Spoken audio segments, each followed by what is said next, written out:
Спи, младенец мой прекрасный, баюшки, баю.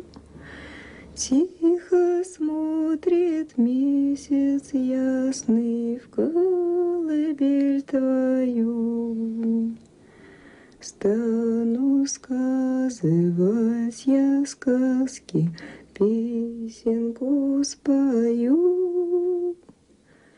Ты ж дремли, закрывши глазки, баюшки, баю. J'avais 5 ans lorsque pour la première fois j'ai entendu le mot tchétchène. Ces mots sourdaient d'une berceuse douce. Mon grand-père russe me la chantait le soir. Злой чечен ползет на берег, точит свой кинжал. À main dormant, j'étais contente de me savoir protégée de ces méchants tchétchènes et de son long couteau. Je n'étais pas la seule. Des milliers et des milliers d'enfants dans l'espace soviétique s'endormaient avec cet air, car la berceuse était connue. Elle était du poète Lermontov. Les actualités soviétiques disaient que les Tchétchènes étaient des bêtes sauvages, qui finiraient par mourir de saleté et de maladies si l'armée rouge ne prenait pas soin de les civiliser un jour.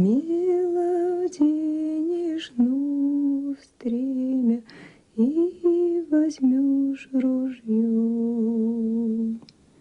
я сидельцем боевое шелком разошью.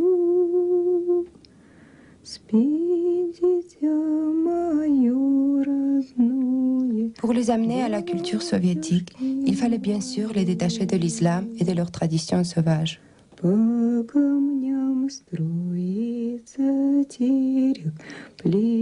Et les déporter aussi. En 1944, le peuple tchétchène tout entier a été déporté.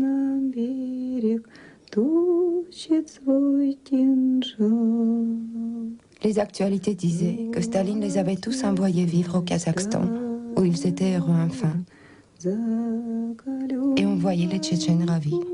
Ils y apprenaient une nouvelle vie.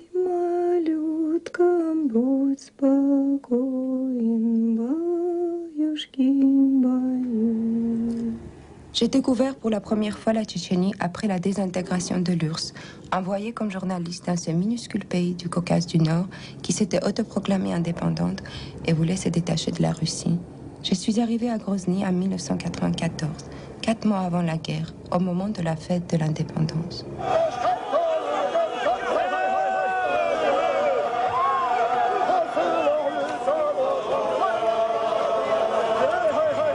Puisses-tu vivre libre, c'est ainsi que les Tchétchènes se disent bonjour.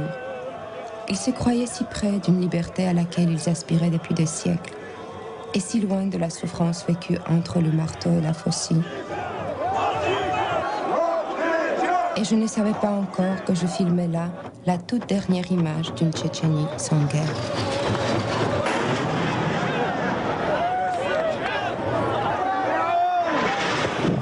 Une opération de police pour rétablissement de l'ordre constitutionnel. Ce fut le nom officiel de la première guerre. Cette guerre a été filmée, décrite, photographiée. Comme d'autres journalistes sur place, j'ai témoigné. Puis j'ai arrêté ce métier. Mais les images me revenaient sans cesse, suscitant une amertume indicible et les sentiments coupables d'avoir tout abandonné. En 1999, une nouvelle guerre s'est déclenchée en Tchétchénie. Mes anciens collègues couvraient celle-ci de nouveau. Et je suis retournée les voir, sachant que chacun d'eux portait des plaies invisibles laissées par ces guerres, qu'une douleur étrange vibrait derrière leur compte rendu. Je voulus relier le passé au présent, revoir leurs images et comprendre.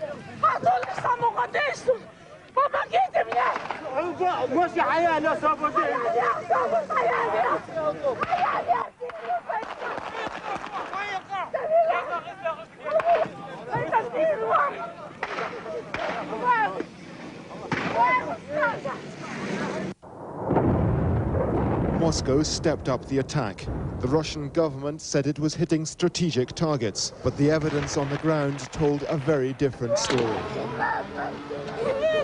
The indiscriminate brutality of the bombardment of Chechnya has raised questions about the future of democracy in Russia. 6 weeks after it went to war in Chechnya, Russia is hoping to persuade the West that Chechnya is Moscow's internal affair and the tragic price that had to be paid for preserving Russia's territorial integrity. That's left the West facing a dilemma. It supported President Yeltsin because he seemed the best man to ensure the success of reforms. As the shadow of Chechnya deepens over Russia, that view is being subjected to increasing doubt. Robert Parsons, BBC News, Chechnya.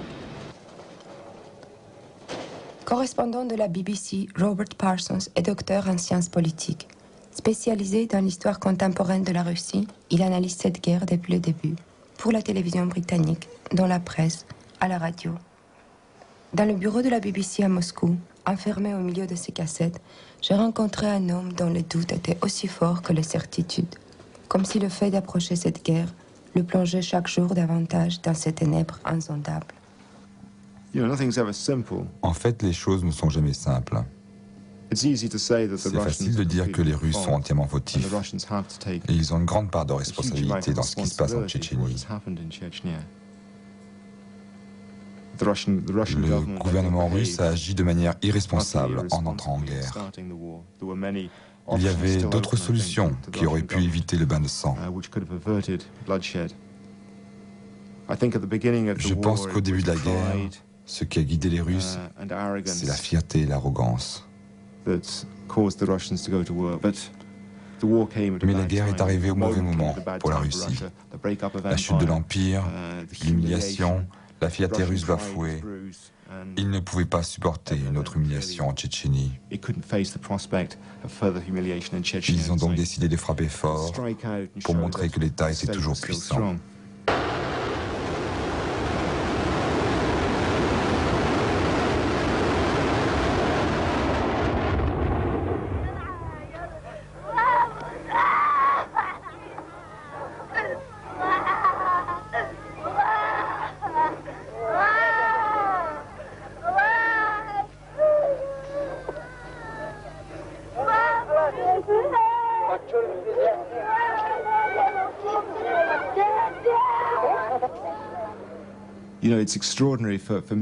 Pour moi, citoyen britannique, c'est incroyable de voir les pertes que les Russes sont prêts à subir en Tchétchénie.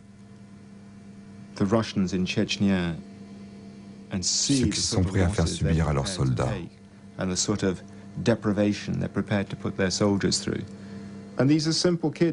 ne sont que des enfants. Ils croient tout ce qu'on leur raconte. Ce qu'ils savent de la Tchétchénie, c'est ce que l'État leur a dit. Ils sont donc persuadés que c'est un pays de bandits. Quand ils quittent la Tchétchénie, c'est avec encore plus de haine. Car tout ce qu'ils ont appris, c'est que les Tchétchènes leur tiraient dessus, que les Tchétchènes les ont mutilés, qu'ils ont peut-être torturé leurs camarades capturés.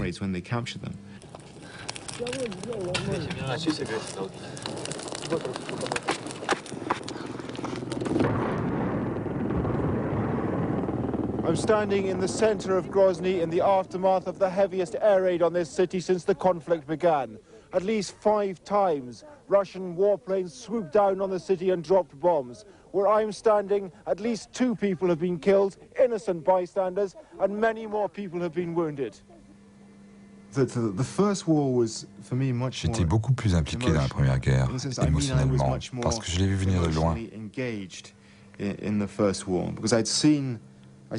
J'étais arrivé sur place 3 ou 4 mois auparavant et j'ai senti venir la guerre. Les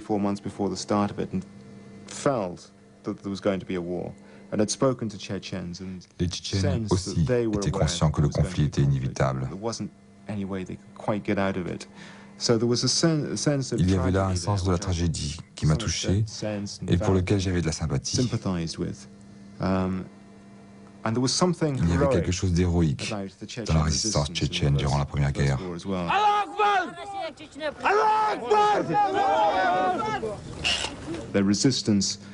Leur résistance contre des forces plus puissantes que les leurs était bouleversante. Leur morale quasi indestructible vous impressionnait.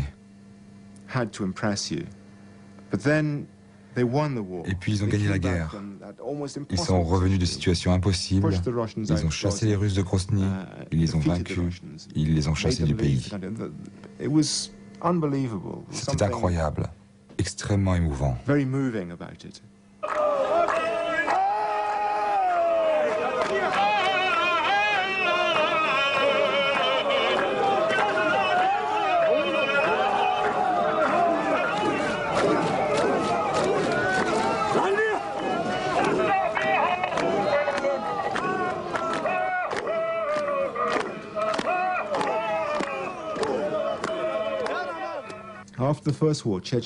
Après la Première Guerre, la Tchétchénie a plongé dans un marasme où les choses les plus horribles pouvaient arriver, où tout le monde semblait être mêlé à une sorte de marchandage de la vie humaine.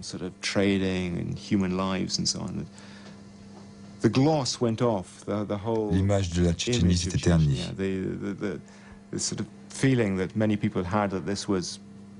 Le sentiment d'une société à part avait disparu.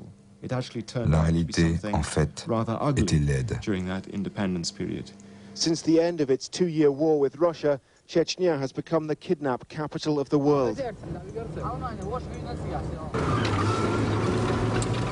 Hundreds of people are seized every year. The Special Unit for Fighting Bandits claims a high success rate against kidnappers, but its failure to release foreigners continues to tar Chechnya's international reputation.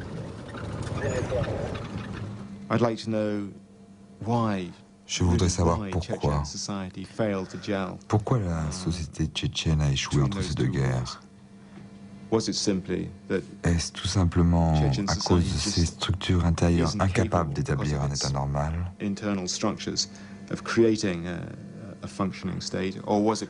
Ou parce que la guerre avait détruit la société? Ou parce que les Russes avaient intérêt dès le début à déstabiliser toutes les tentatives tchétchènes pour créer un état stable?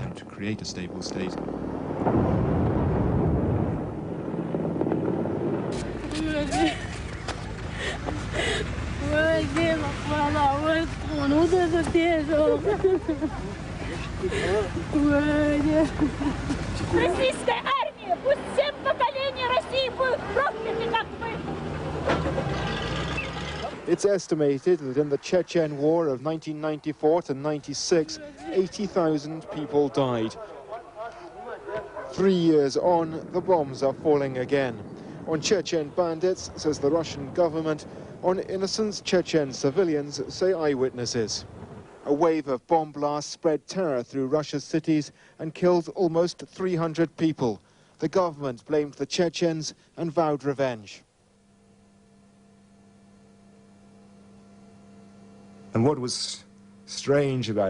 Et ce qui était étonnant, et d'ailleurs beaucoup se sont posé la question, c'est la rapidité de la réaction russe.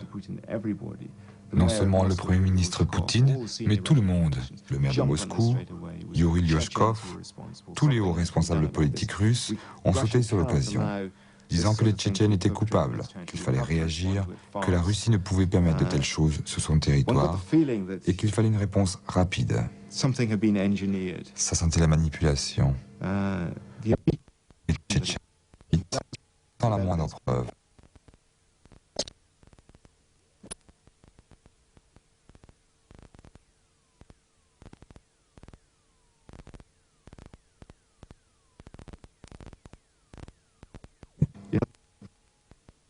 Au terme, l'État a-t-il délibérément autorisé cela? Autorisé ou organisé?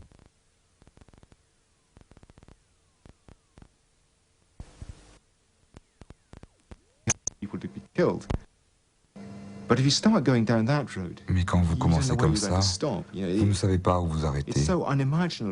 C'est si inimaginable et si horrible que l'État puisse faire ça à ses propres citoyens, que vous arrêtez. Vous ne voulez pas suivre cette piste. Tant de choses sont arrivées en Tchétchénie auxquelles personne n'a de réponse.